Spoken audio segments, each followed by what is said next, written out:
What's up, guys? Welcome back to another episode of the Black Professionals Project. My name is Kenton Hipsher, and if you don't know, I am the CEO and founder of the project, and our mission is to educate, inspire, and provide motivation for Black and Brown youth by exposing them to careers available to them via Black and Brown professionals. And with that, we have another wonderful professional here today, a friend of mine, and I'm happy to share his story with you all. I would like to introduce Mr. Isaiah Smith. Hey, thanks, Kenton. It's a pleasure to be here. Thank you. I appreciate you coming on and sharing your story with us on the platform. So to get it kicked off here, will you tell everybody what your profession is and what industry you work in? Yeah, absolutely. So currently I'm a project coordinator, which is essentially a project manager at a company called GiveGab. And what GiveGab is a nonprofit fundraising platform. So I work in the software industry, but I'm actually on the project management side of things. Gotcha. Awesome. So you guys, what exactly do you guys do at GiveGab? So our mission at GiveGab is to make nonprofit professionals the best that they can be at their jobs and to make their jobs as easy as it can be.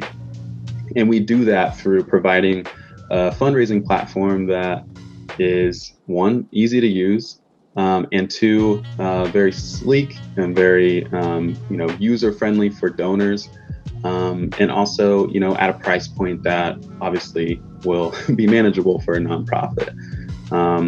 So with that being said, our biggest kind of, our biggest product at GiveGab is really our Giving Day product. And that's kind of the section of the company that I work in. It's around Giving Days. I manage Giving Day projects, and Giving Days are really a concept in fundraising and in philanthropy. But that concept, typically, the typical model around a Giving Day is a 24-hour period where donors can come to a website and make their donation to any nonprofit they want to. That's part of that Giving Day. Typically, they're ran by a community foundation. So let's say, for example, we have a Giving Day called Gift for Good Louisville. That happens in the Louisville area, and nonprofits in the Louisville area can sign up for that Giving Day and register and, be a participating organization. And then donors can go to that website during that 24 hours, and there's a lot of excitement happening on the site. There are prizes being awarded to nonprofits. There's right now in the COVID-19 era, there's a lot of live streaming stuff that's come out of it. That's been really creative and fun for our Giving Days. But it's really, a big push to get a lot of fundraising done in a very short amount of time. And I'll tell you, it's really exciting to work on Giving Days because you'll work, on prepping the site for a number of months, and then it all happens in 24 hours. And at the end of that, millions of dollars have been raised, and you can see that very tangible impact that you had on a community that you may never have even visited. So it's certainly a fulfilling thing to do, and a great company to work for. That's awesome. So you guys are your company, or I should say your employer is a for-profit company that helps nonprofits do their work in fundraising. Exactly. Perfect. That's cool, man. It's great that you found a career where you can help give back to the community, but also, still be able to pay your bills, most importantly. So that's really cool that you're able to find something like that. But it's kind of an interesting path for you necessarily based off of what you went to school for, because fun fact, Isaiah and I went to school together at Rose-Hulman. So we both went to a primarily engineering, but a STEM school at that. And just share with the people, what your academic track has been that's brought you to this point. So, was there any STEM-related programs that you were in, that you participated in high school, or was it just really like college where you focused on STEM studies? And how did you get to GiveGab, which is STEM adjacent, but not necessarily directly STEM? Yeah, that's a good question. I think my path towards, where I'm at today, it did begin in high school, to be honest. I was one of those kids who had no idea what I wanted to do, but I got good grades. I was a good kid, good athlete, all that stuff. So all the adults in my life always told me, like, you can be whatever you want to be. And it's like, that makes it really difficult for me because I don't know what I want to be, but you're telling me there's all this opportunity. And I feel like I don't know what that is. So, the thoughts ran through my mind about, well, doctor, lawyer, those things, people look up to those kind of roles. So I could do that. People tell me I can do whatever. That's a good thing, being a doctor or a lawyer. But then, I began to actually think about it and realize, like, I don't think that's for me. But anyway, fast forward a little bit, and I took my first web design class in high school. I think that's what really set me on choosing a career path in STEM. I was certainly more interested in math and science in high school to begin with, but taking that web design class is really what started to put a compass towards what my path was going to be. And I love that web design class. I learned a lot about, obviously, like HTML and CSS and just how to even create a website and make content. And for me, the part I really liked about it was, writing this code, and then it pops out a nice, pretty layout, a nice picture, and then, you're creating the whole time. And there was a bit of, that kind of feeling of like making art for me. I think that was interesting, that I really liked about it. I would never call myself an artist at all, but I think that aspect of web design is probably what intrigued me the most. Because then if we fast forward, okay, I've already decided I'm going to Rose-Hulman, which is a STEM school. It's a Rose-Hulman Institute of Technology, so that kind of gives it away right there. Yeah. Before you get to that, I'm just curious, there was a web design class at your school, at your high school, correct? Yeah. Okay, so share with everybody, where you're from, and give them your ethnicity, or how you describe your ethnicity, so they can kind of have a background here. Yeah, so I'm from Shelbyville, Indiana, which is smack dab central Indiana, in the middle of a ton of cornfields. Yeah. I was probably one of less than 20 Black people in my high school. Myself, I'm actually biracial. I'm half white, half Black. But even just looking at kind of the demographics of my high school, there weren't many of us around. So I definitely stood out as a token, so to speak. Don't really like that terminology, but hey, sometimes it's the only thing you can call it. Call a spade a spade.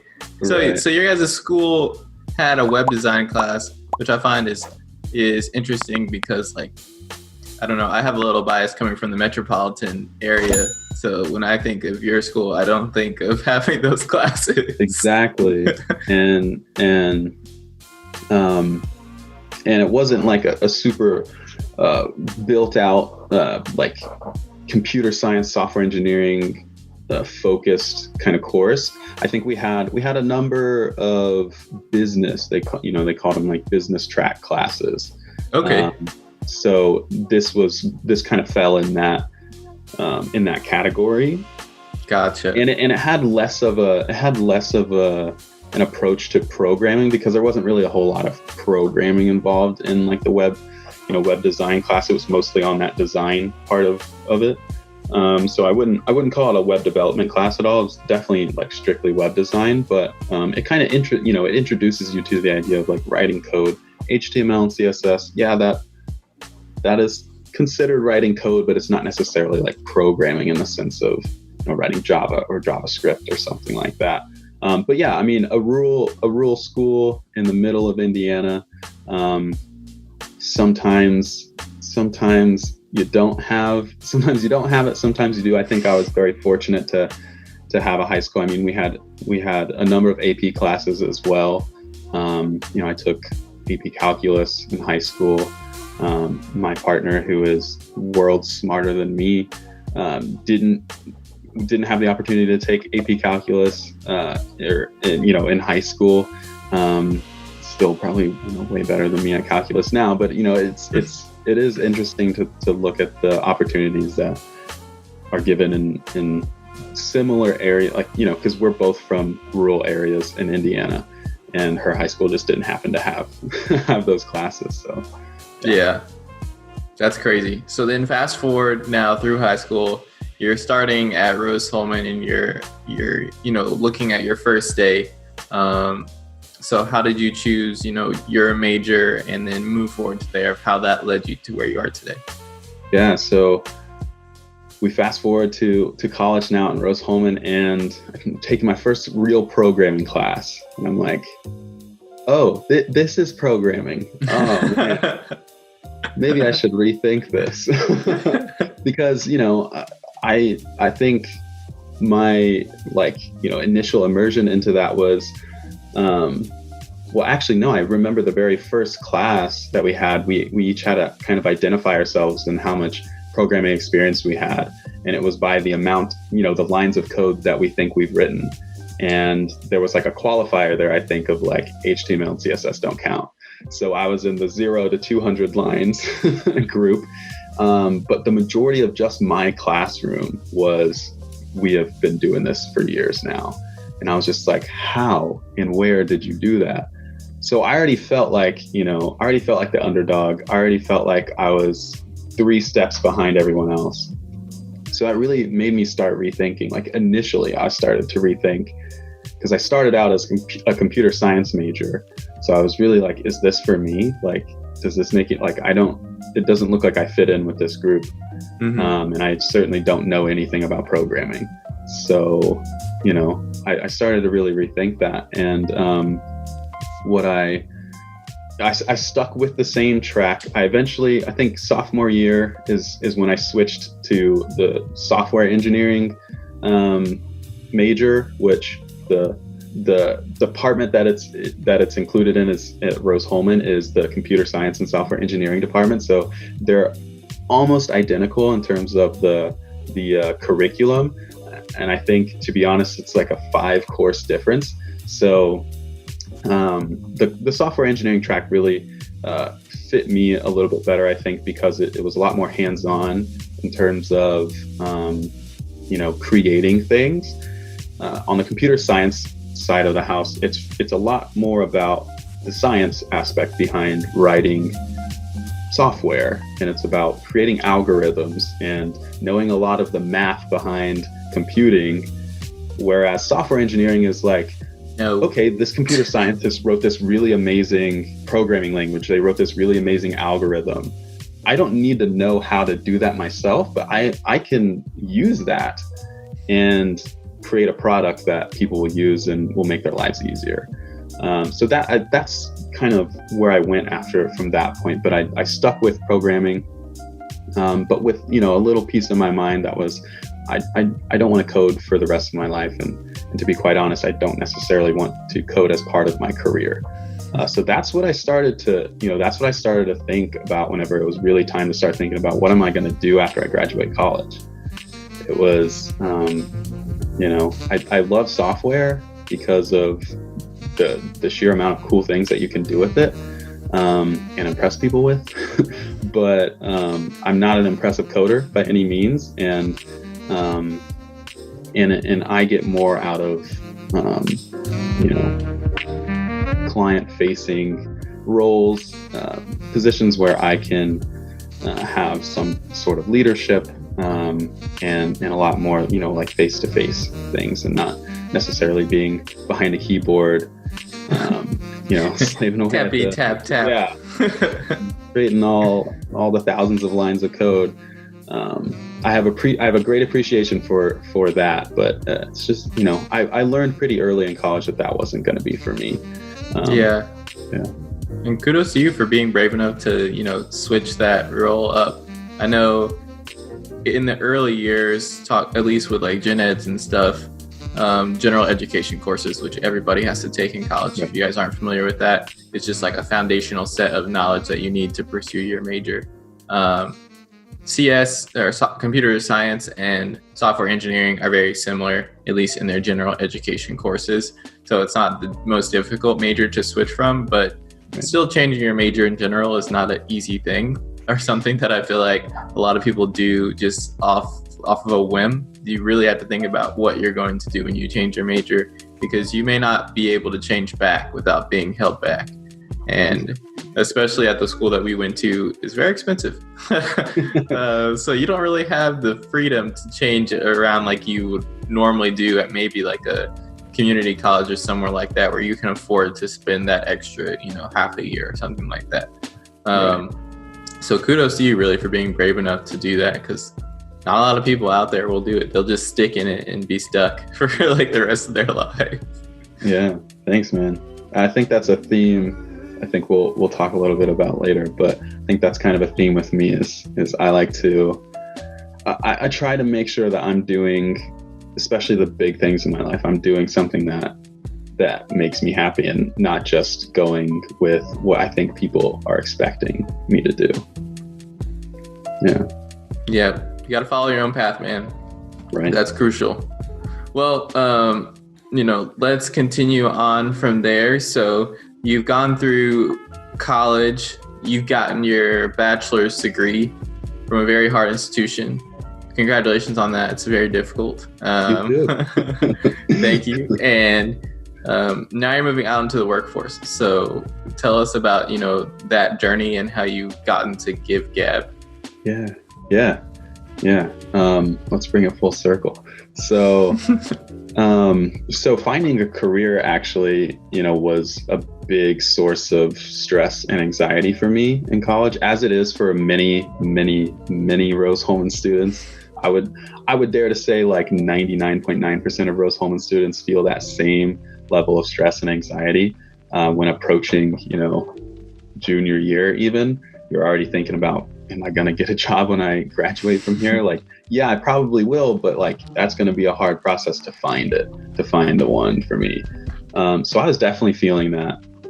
And, just to provide a caveat real quick, it's, as you mentioned, but I want to emphasize, it's not that you it's not that you have trouble finding a job. There are multiple jobs available when you come out of that school, because you're so well trained, and the industry will recognize that, depending on what field you work in, of course. But it's just that now you have so many options. You're trying to figure out what you actually want to do. Right. And I would say, a lot of Rose-Hulman students experience with like career searching, searching for a job, searching for a career is similar in that regard. But there's a lot of nuances to it for sure. That you just have to talk to people to learn what those differences are from your experience and theirs. But in my experience, I tried to get internships, not super hard in the summer. I certainly didn't try very hard to get an internship in the summers between my years in college, but it was a very common thing. You were kind of crazy if you didn't do an internship in your summers. And I'm here to say that I never did. I never had an internship. I had literally zero experience going into my senior year in terms of working in the software industry. And that was a very scary thing. And if you're curious, what I was doing with my summers is I was a summer camp counselor in my hometown of Shelbyville, Indiana. And I absolutely loved that job, and would at this point in my life, I know for sure I would not have traded that for any internships. So fast forwarding to senior year, I'm going in with no software experience. I wrote an app. I built a website basically junior year as part of a project, a group project. But I really dove into that project and had a really good time for it, because it was an app that was to be used at my summer camp. I basically made a website to try to make our lives easier as counselors in terms of tracking attendance and things like that. So I worked on that over the summer too, just on my own, freelancing, so to speak. But that was the only experience I could really put on my resume. So it was really scary going into senior year and knowing I need to find a job in the next 9 months. And so luckily, the fall career fair, as you know, Kenton, is a huge career fair at Rose-Hulman. I think, somewhere around 250 companies show up. I think that's probably the max that we've ever had at Rose. But that's where a lot of jobs are found. And I was lucky enough to find my job at the career fair. I think, I chose a company. Well, I guess I'll back up. At that fall career fair, I had a little bit of a plan going in. I knew of the types of companies that I would want to work for, but that list was short. And I know Kenton would tell you that list can't be short if you're trying to find a job. No, you got to throw all the darts at the wall and hope one sticks. And I didn't do that because like I said before, I like to choose my own path and really, and I spent a lot of time thinking about what I wanted that path to be. And I, found the companies that I thought aligned with that same, with my same values and things like that. So I really only talked to, maybe 5 or 6 companies at that career fair. And I think the career fair closed at 4:30, and at 4:15, a mutual friend of ours, Tyler Duffy, texted me and was like, "Hey, come over to the Agile booth." And so I went over there and talked to them very briefly. And, spoiler alert, that's the company I ended up working for right out of college. And it's a cybersecurity consulting firm. So it's quite different from the normal career experience that a lot of people have, because it is a fully distributed company, all virtual instead of, whatever on-site work, traveling to the client's offices and working. That's really the only on-site and in-person work you can do as part of that company. But I chose that job because I thought consulting really fit me. It really fit my personality, and they were interested in me. That was honestly a big thing, because of those 5 or 6 other companies I talked to, I didn't really hear much back from them, and Agile worked really quickly. So the career fair was on a Wednesday. I got my offer letter on a Friday. Wow, that was fast. Exactly, yeah. So it was kind of a whirlwind for me, because it was I just met these people, but here they are offering me, a big salary for a weird job. But one other important thing was that there was no coding. All of this kind of consulting was in the cybersecurity space, but more around configuring, an already built cybersecurity tool, configuring that for, a large organization, and meeting their needs and gathering requirements and things. It was a lot of stuff that was really in line with project management already, which is what I knew I wanted to go into. Anyway, so a lot of the meta stuff about that job really excited me, and I thought it was really in line with my values and what I wanted out of a career. Ended up learning that I don't really care much for cybersecurity at all, so it was really hard for me to get motivated about that job. Like I said, a lot of the aspects of that job really fit me well. Consulting, I think, works for me really well because I'm very collaborative. I'm a very collaborative worker, and I am very personal. I'm a very social person that kind of needs that to be an aspect of my job. So a lot of that job was working at home and being alone, and that was difficult for me. So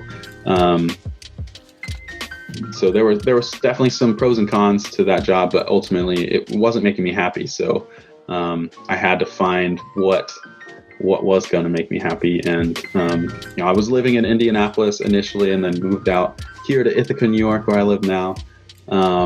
And I stumbled across very, very quickly in my job search. I stumbled across GiveGab. Kind of put job searching on the back burner for 6 or so months. and then came back to it and found GiveGab again, and I was like, let me give it a shot. And yeah, GiveGab truly aligns with my values. I learned that really quickly through, the hiring process. And the job that I initially was hired into was not a job that I wanted to do, because it was really the entry-level job there. It was customer support. It was an important job that I had because I learned everything about the platform through that job, but I knew I wanted to make it to project management, and I knew that was a clear path to get there at GiveGab. So that's kind of why I chose GiveGab and kind of how I got there. And then now it's history, right? I hope to be at GiveGab for a very long time, but we'll see what happens. But one interesting point about GiveGab, though, that I haven't mentioned yet is it I think we're still technically considered a startup. So we're a really small company, about around 50 people total, but we're a powerful company. So that's one thing that's been important to me that I really enjoy about being at GiveGab. Yeah. That's awesome, man. I mean, to be honest, am I surprised that the man who spent his summers being a camp counselor instead of taking an internship, which could have been paid, now was not a fan of cybersecurity consulting and decided to go into project management for a company that supports nonprofits? No, not at all. Not at all. Not one bit. But it's good to go along the journey, because the process is really the part that makes you the happiest. It's not necessarily the destination. So it's key that you were able to find those things out about yourself, especially being, I feel like, a software engineer coming out of college. I'm not a software engineer, so I don't know this, but at least having a lot of friends who are software engineers, most of you all assume you're going to make a lot of money, and rightfully so. So it's good that you already kind of had a taste of that and saw what that life is like as a quote unquote software engineer. But now you found your path and what you really, really are passionate about. And that's giving back to people, and that's really admirable. So share a little bit about what a typical day in the life is for a project coordinator. Yeah, so I mean, it's really mostly just connecting dots. That's what a project manager is anywhere. We're getting information from one place and making sure that the people who are going to do the actual work get that information and get it accurately. That's a high level description of a project coordinator, project manager. But really, a typical day in my life with work is obviously a lot different now, given the work from home situation. But I will typically start my day just like checking on what the team's up to. We are a very active Slack organization. We love Slack. So it's really easy to keep up with like everybody, which is one nice thing about,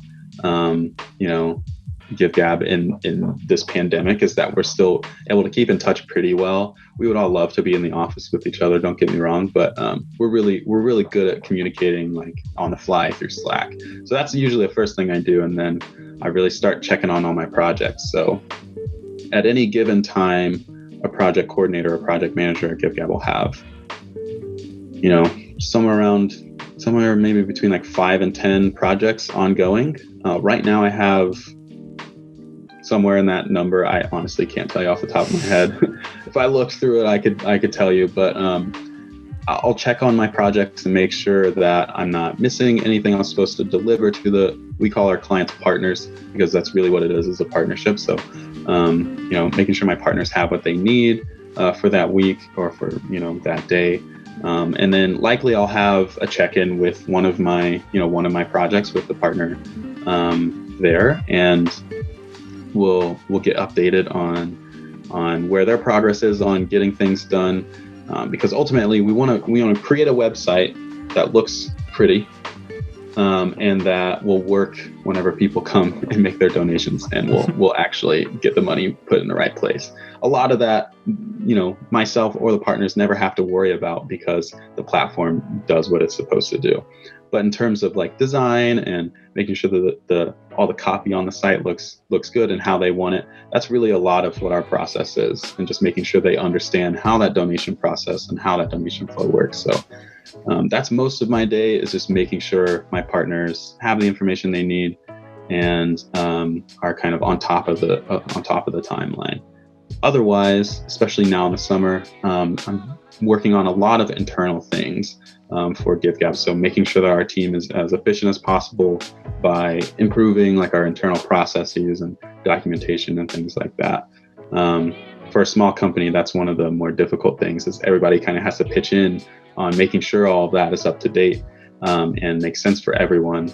And we don't have, like one team dedicated to doing that because we just don't have the people to do that. Mm-hmm. But yeah, and then we might have a virtual happy hour at the end of the day, and then that'll be it. We're definitely one of those companies. Happy hour is always a selling point for me. Actually, but today is Wednesday, and we do have a virtual happy hour at the end of the day.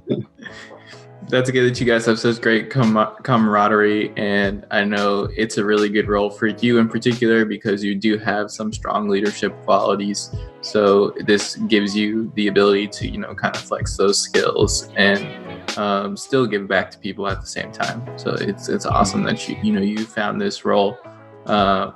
Even though, all this is very exciting and there are a lot of great things to this job, what would you say are a couple obstacles that you have to face in your career? Yeah, I mean, there have obviously been obstacles in my career path so far. I think I've probably already mentioned them, in terms of like the anxiety I felt of never having internships, getting turned down for internships and things like that. But I would say like, in my role right now as a project coordinator, I think one of my biggest obstacles is honestly just being so young and being in this role. A lot of my colleagues are at least a little bit older than me and have more experience than me, especially in project management. So that's definitely one of my biggest obstacles that's been so far in my career, is kind of proving myself despite my age, because I have a certain technical skill set that I bring to the role that I don't think a lot of people initially understand. Like, they don't understand the value of that because there's a lot that I can bring from that side that will benefit our whole team. And I have done that at GiveGab, and I'm very fortunate to be working on a team that is very welcoming and one of the most supportive groups of people I've ever met in my life. So they've embraced that super well. But not everybody, they're like, who's this 25-year-old kid, getting promoted to the project management team. And, not necessarily anybody at GiveGab, but that's kind of the vibe out there for younger, professionals trying to build their career. I think almost everybody probably has to face that obstacle if they are trying to advance their career faster than maybe people expect it to be. And that's certainly what I'm trying to do. I kind of know where I want to go in terms of my career. And right now I'm at that spot where I wanted to go. So for me at this point, it's just looking ahead and figuring that out further. But in terms of other obstacles, I mean, it's always just kind of learning different styles of our different clients, our different partners, and understanding that everyone has their own different way of working and their own work style and their own cadence when it comes to their workflow and things like that. And I can't expect them to kind of follow along with how I communicate with them and where my expectations are at.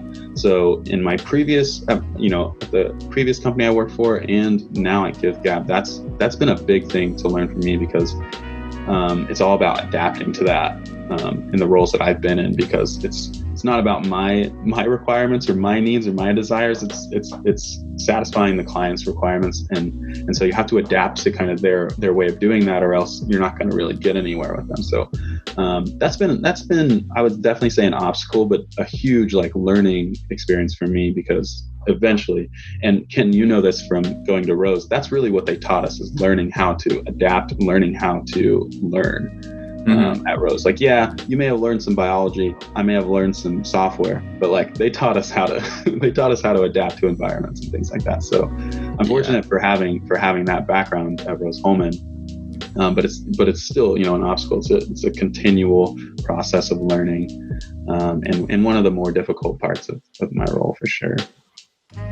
I would agree 100%. I think, you know, it's a very challenging thing, one, to be young in the business, because people automatically assume you're inexperienced. Right. And, you know, two, as you mentioned, it's tough when you're trying to translate, you know, a technical background to a more business setting. People feel like, you know, you're just the quote unquote nerd who has, you know, who doesn't have social skills or doesn't understand basic business processes. And that's just not true. You know, exactly. If anything, you learned how to learn quickly, and like you said, how to adapt. And those are two things that are invaluable, you know, to any company, are not invaluable, but, you know, irreplaceable to any company. You know, you really do need those two characteristics in any employee that you have, because things change on a dime in business. That's just how it is. So you need to be able to be confident in what you say, mean what you say, and also, you know, be able to pivot. So key nuggets of wisdom there from your boy Isaiah, right to you. That's right. So, you know, having these obstacles, it can be challenging, but, you know, you've surmounted them thus far and you're thriving in your career. So what are some of the things that excite you about being a project manager or project coordinator at GiveGab? You know, what wakes you up in the morning and makes you say, like, let me go manage some projects? Like, what gets you out of bed in the morning?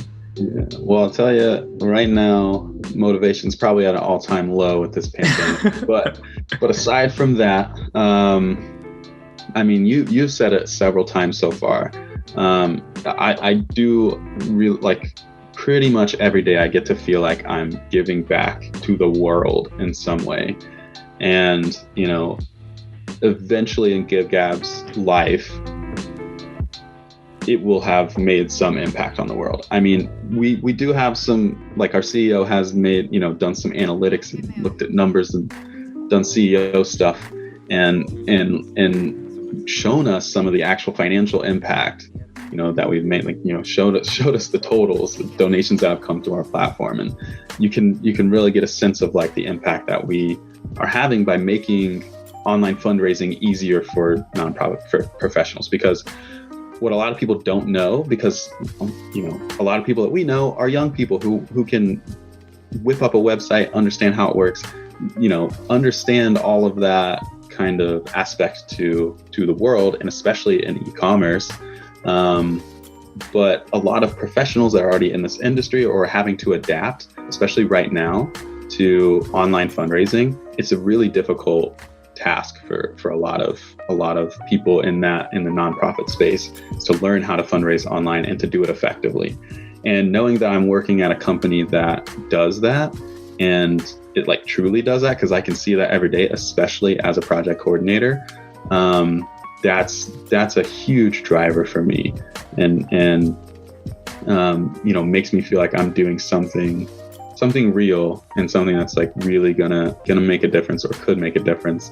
And it just makes me feel good, because a lot of the folks that we work with, obviously are in that nonprofit space, and they're doing their job because they know they're benefiting somebody's life in some way, and making somebody's life better, or, you know, relieving some kind of stress points from some, you know, people's lives.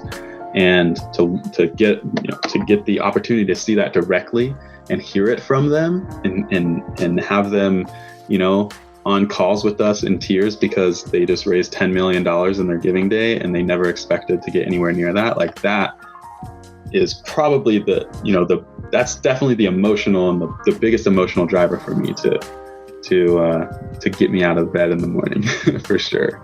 It's being able to do that and see that and hear the things that we hear about what's happening in these communities that's what does it. It's amazing, and that's what does it for me. Man with a real servant's heart, ready to give and to give and to give, but of course also willing to lead and take charge of the project to make sure that this goes off without a hitch. Kudos to you on that again. So we're almost done here. I know it goes by pretty quickly. Just a couple last questions that I had for you here. So what's one misconception that somebody has about, your career? This is a tough question because I don't actually know what the conceptions of my being a project manager. I don't know what any misconceptions are, but well, I guess you can generalize it to what's one conception someone may have about you or the company that you work for. Okay. Well, I think one big misconception about people from a tech background is that we're some of us do have social skills. Some of us do have those professional abilities. And to be quite honest, a vast majority of engineers, scientists, etc. we do have a social skill set. It varies in degree, but I think that's one huge misconception about, a software engineer going into the business side of things, going into the project management, the people management side of things, and pulling back from the tech, the tech side. The misconception is that we can't do that, when in reality, a lot of us certainly can. It's just a lot of us don't want to because we're afraid of facing that. For a number of reasons, but one being we're afraid of facing that kind of adversity of already being a step below because they already think that we can't do that because we know the numbers, we know the code, we do that side of things, and then they handle the people side. But in fact, some of us can handle both. So I think that's a huge misconception, and I think, to be honest, I think a lot of companies probably miss out on a lot of benefits to their business if they leave people out of that conversation. That can help because I think that's my biggest value add is that I have the ability to have conversations face to face with clients, and you don't have to worry about me saying the wrong thing or being rude or arrogant or something like that. My professional skills and especially my soft skills, I think are my biggest value add. But I also have this skill set of technical abilities that most folks don't assume I have, because so for me it's kind of like this weird cycle where people are surprised that they find out that, oh, you have technical skills too. It's yeah, people can have both. So I think that's a huge misconception about technical people. Or people that have technical skills, and it's honestly a pet peeve of mine. But it's something that I'm trying every day to prove that, hey, it doesn't have to be that way. You don't have to think this way. Yeah. Lead by example for sure. So any closing remarks that you have, or closing pieces of advice that you would give to Black and brown youth out there that may want to follow in your footsteps or pursue a career similar to yours? Yeah, what I would say is that you don't ever have to do anything that anyone expects you to do because of who they think you are. as you are figuring out your career path and what you want to do, whether it's what college you want to go to, what classes you want to take as electives, none of that has to be based off of what you look like, who your friends are, or anything like that. It comes from in here. It comes from inside of your mind and what makes you happy. So I would say, as you grow up and figure out who you are going to be as a person, make sure that you pay attention to what's actually making you happy. Now, you're not always going to be happy with what you're doing, and that's fine, but it's a matter of just paying attention to what makes you happy. And that's what's gonna make your life more fulfilling. You might make more money if you're less happy, but one thing that you might learn in your life is that money may not be the thing that's making you happy. So just pay attention to what is actually making you happy, what makes you smile, what makes you get out of bed in the morning, and listen to that and try to build that into your decision-making process. Great piece of advice. I would totally agree. I think another professional on here once said the same sentiment. Figure out what makes you happy first and pursue that. Don't worry about what everybody else is doing or what environment you come from, because really the world is available to you. You just have to pay attention to yourself and set your goals and follow those things.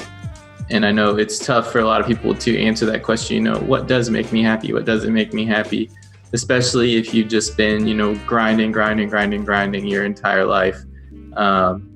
But I think one easy way that you can do that is just think about what are the things you do that no one has to ask you to do, and that you maybe consciously or subconsciously enjoy doing, because you spend a lot of your time doing that. So consider those things, and those are usually the things that are making you happy.